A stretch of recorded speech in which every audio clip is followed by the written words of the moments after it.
Man, we are joined by Tony Hawk. How's it going, man? It's good. Thank you. I'm actually kind of getting ready to head out to Paris here in a couple days. That's awesome. Yeah, skateboarding is now entering its second year as an Olympic sport. So first and foremost, how proud are you, even just in your lifetime, to see all the progress that's been made for this sport? I mean, it's unreal. When Yeah. we were kids, skating was the furthest thing from cool you could do, and parents discouraged you from it altogether. And it was hard to find any validation or any sort of glimpse of a future beyond just doing it as a kid. Yeah. And now it's a legitimate career, it's a legitimate lifestyle, it's kind of permeated our mainstream culture. And I'm just happy that I get to still be here to witness all of it and still get to skate. I mean, that's really, for me, Yeah. that's the dream. Like the idea that I'm still here doing it, and I get to skate among the best of the best, and even my peers are still around, and it's wild. Now, let's go back. I mean, when you were a kid, you played baseball, but ended up quitting for skateboarding. What was it about skating that kind of flipped a switch for you that maybe other sports didn't? um the idea that I could do it on my own terms, and Yeah. that I didn't have to adhere to some strict practice regimen. I didn't have to rely on the team for my success. I didn't have to, I mean, really, I didn't have to play by the rules. I think that Right. was it. It was just more like, this is, it's as much as an art form as it is a sport. So Yeah. you do it in your own style, in your own voice, and there's a very strong, passionate community that surrounds it. But they are, everyone, it's like this band of misfits, Yeah. and so everyone's having fun in their own way. And the only reason that we compete was really just to get together. It Yeah. wasn't, Yeah. it's all apples to oranges. Now, you went pro at 14 years old. Did that feel heavy for you? Was there ever like a weight of responsibility for you to carry this sport? Not at the time, no. I mean, at the time, it just meant like that I was competing uh, that I was competing at a little higher level. Skateboarding was very small back then. Yeah. So to give you some context, when I turned pro, I was filling out an entry form to a competition, and instead of the amateur box, I ticked the pro box. That's how I That's became it. pro. Yeah. And then I was competing for $100 first prize, Oh my uh, God. 75 for second, 50 for third, and I ended up getting fourth. Um, No, but no prize for that? yeah, but I mean, it wasn't. So when you're saying like, did I feel a Yeah. responsibility? No, it was just more intimidating, to compete Yeah. against skaters that I read about in magazines, Right. um, and to, yeah, I guess the only real pressure I put on myself was that I wanted to make it. I wanted to validate the the idea that my sponsor believed in me, which was Pal Peralta at the time, the Bones Yeah. Brigade. I mean, I was the youngest of the Bones Brigade members. I was still considered more of a nerdy robot skater. And so I wanted to prove to Stacy Peralta, who put me on the team, who believed in me, that I had what it takes, or that I could at the very least fulfill his expectations. And so that was it. Yeah. And I felt like I did okay. And then at some point I sort of figured out how to use my style in a lot of different terrain, Right. which was probably the biggest challenge for me, and something that I actually worked out. When you really started competing, what was it like trying to conquer your fears? And I guess to put it another way, was it more of like, okay, here's a half pipe, I have to conquer the fear of this, and then you're like, okay, here's a big air ramp, I have to conquer my fear of this, or was it just like everything was kind of terrifying at first? I don't know. I never thought of it in those terms. I was always very calculated and methodical about trying new things, where I knew I had all the pieces to the puzzle and I just had to sort of put them together. And sure, there's risk there, but I was trying to mitigate the risk as best I could, with my limited skill set. But I also wasn't afraid to get hurt. And Yeah. I think that probably set me apart back in the day. I didn't want to get hurt. Like I wasn't a glutton for punishment. But I was willing to take those slams to figure something out. And that's probably what kept me in the mix and kept me progressing. Yeah. Because I took my share of hits for sure. Right. I think the first time I ever got to the top of the pool and started to explore what was possible. Back then it was pools, it wasn't really half pipes. Right. And to explore what was possible at the top of the pool, I ended up falling to the bottom and and smashing my front teeth in and getting a concussion. And so my first thought in those moments of the aftermath wasn't, oh my God, what have I done? I'll never do this again. My first thought was like, oh, I got to figure out how to do rock and rolls better. Right. Cause that was, they're much more dangerous than I assumed. Exactly. Yeah. So I definitely want to talk about gaming a little bit. Obviously, Tony Hawk's Pro Skater revolutionized the way we play video games. 1 and 2 just re-released back in 2020, which is awesome. And there's this big push for nostalgia gameplay right now. We obviously just saw College Football 25 have this massive boost. Do you ever think, or do you ever aspire to re-release 3 and 4, or do you ever want to, I do all day. Yes, absolutely. Yeah, if it was up to me, we would hit the green light right now. yeah, Um, yeah, uh, yeah, it's more Activision decisions, but I don't think gotcha. that they've given up on it. I don't. Okay, I know that there was this thing happened when they changed when they ended up getting the studio that made right, THPS 1 and 2, and that sort of stalled. I don't want to say that voided the chances.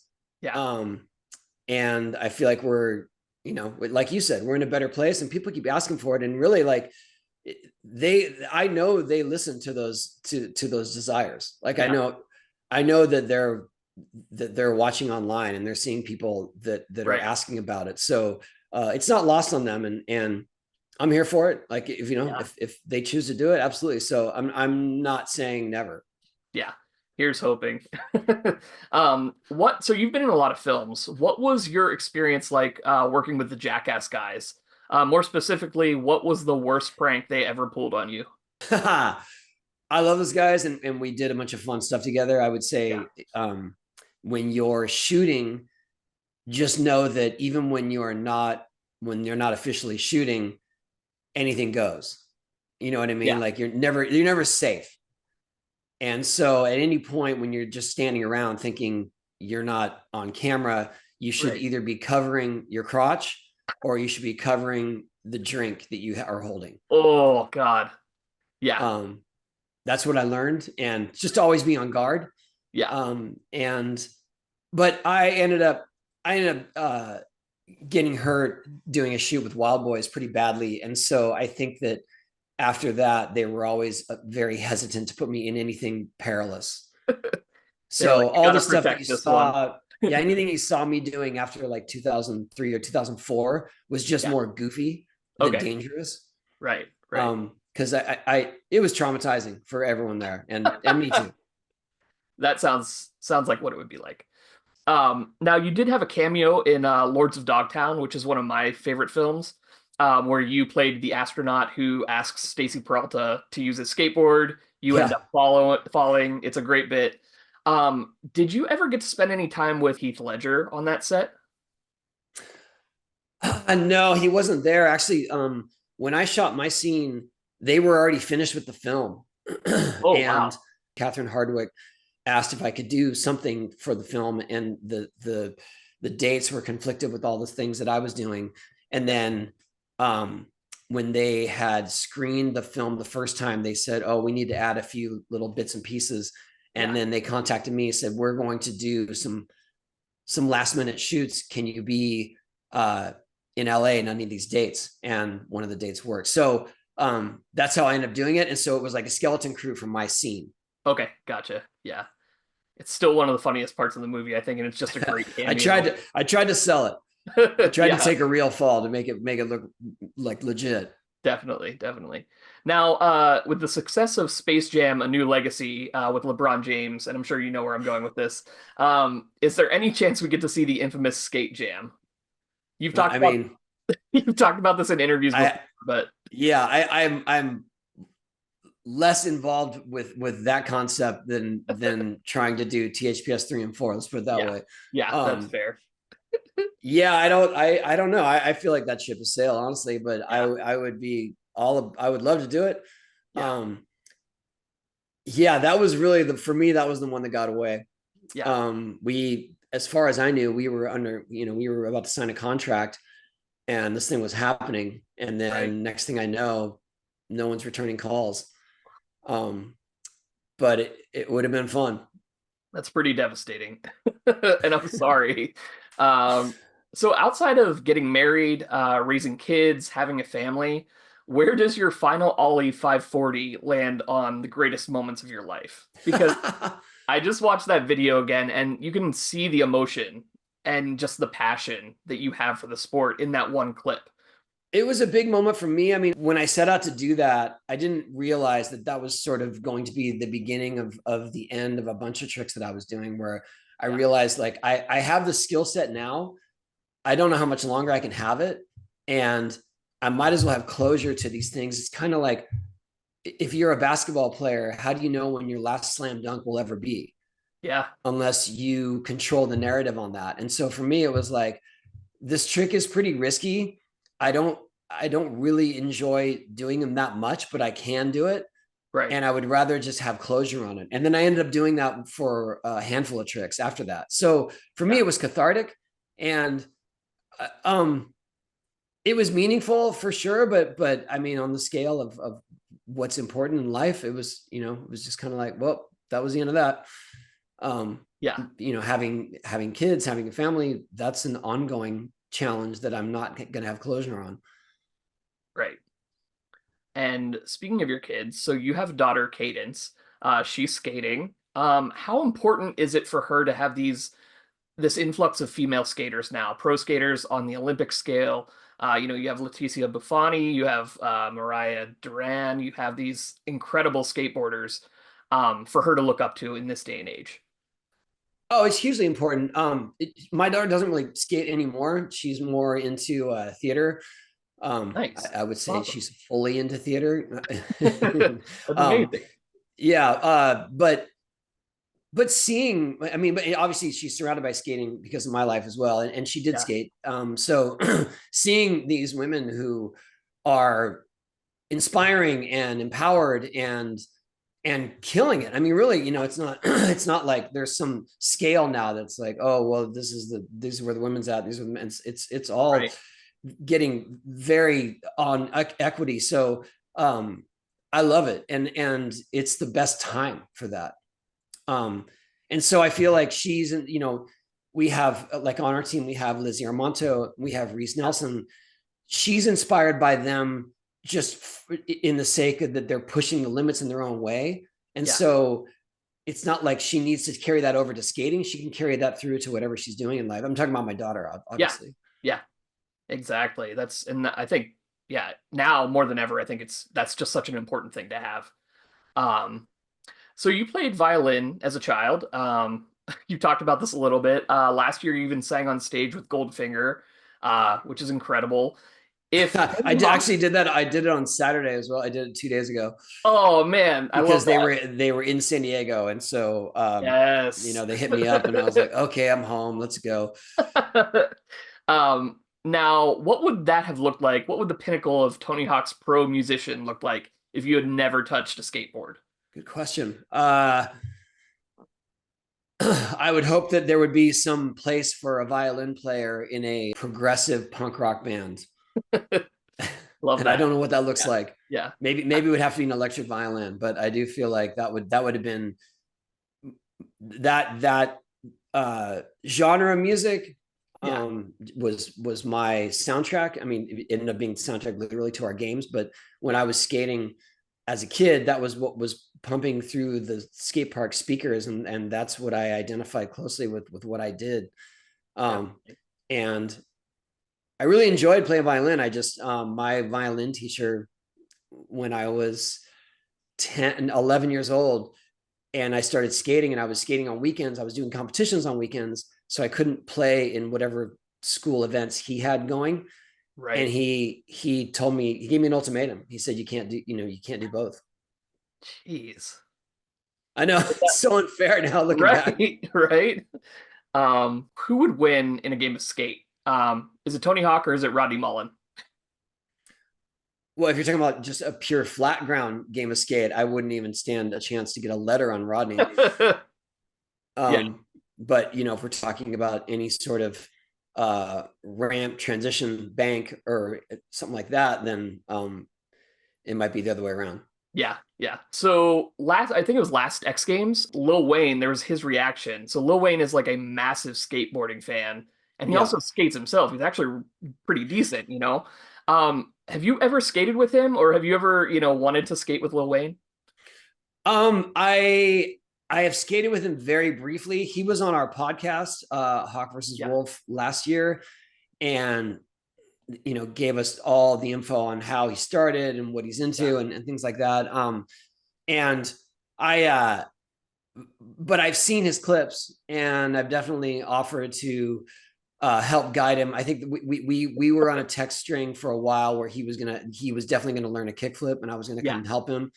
And the schedules never aligned because to Gotcha. be on Little Wayne's schedule, you have to be available anytime from 10 p.m. to 4 a.m. Right, right. I'm And that's sure. not really conducive to me having a 16-year-old at home. So No, no. He seems genuine though. Like he seems like he he genuinely loves loves it. the, He the he sport. Yeah, truly loves skating. Yeah, yeah. it's not a front. It's not something that he's appropriating. Right. And he takes the hits, like he eats shit. Yeah, It's no yeah. joke. Absolutely. When you're a pioneer of a sport like you were, is there somebody you look up to, or do you have athletes, or do you have these heroes that you yourself look up to? I think I inspired by how people, I would say, not carry themselves, but how they appreciate where they are, Yeah, and the people who have made it possible for them to be there. Um, when I was a kid, I met plenty of pro skaters at the time, and yeah, skating was still pretty small, but I met plenty that were just had no regard for their yeah. fans, and like literally one guy spit on me when I went to go try to meet him, uh and it was just really crushing. And then I had some interactions that were amazing, of skaters that I didn't even think were the best, or I was the biggest fan of, but it resonated so much, and I became instant lifelong fan of those skaters. So Yeah. uh when I see athletes, especially ones that are successful in more mainstream sports, and they're approachable, and they're based in reality, and they're grounded, that's where I'm inspired, just because it's like, look, you can't take Right. any of this for granted. And if you are treating people like shit, this, unless you are so far ahead of everyone, people Yeah, are not going to want to work with you. absolutely. um and I try to tell people that in skating, it's like, look, you got to own, you're only as good as your last big video segment or your last trick you did, and you can't ride on your accolades. You got to keep progressing. You got to keep reinventing yourself, um and be accessible. Yeah, definitely. And is there anything advice you'd give for anybody just starting out skating? What's one piece of advice you would give someone who's trying to get into skateboarding? Good question. I would say get a solid board, tighten your trucks, because you want stability in the beginning, and just know that this stuff takes years to develop, and be patient. I mean, that's my best advice: be patient with yourself. You're not going to jump on a skateboard and start doing kickflips.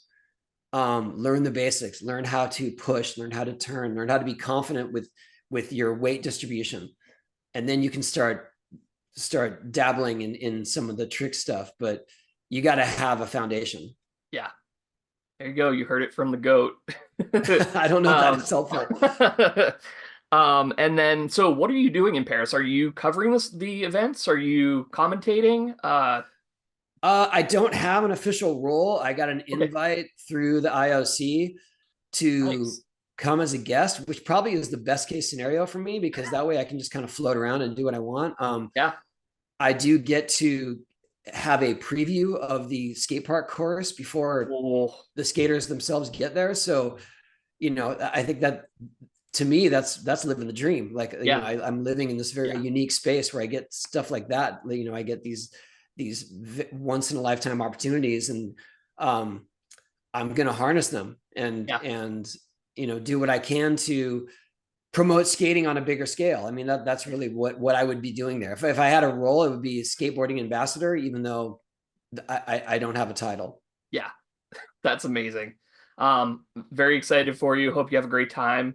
And thank you so much for doing this. This is incredible. It was so nice to meet you. Yeah, you too, man. Thank you. Yeah, we'll talk to you later. Okay. All right, bye. See ya.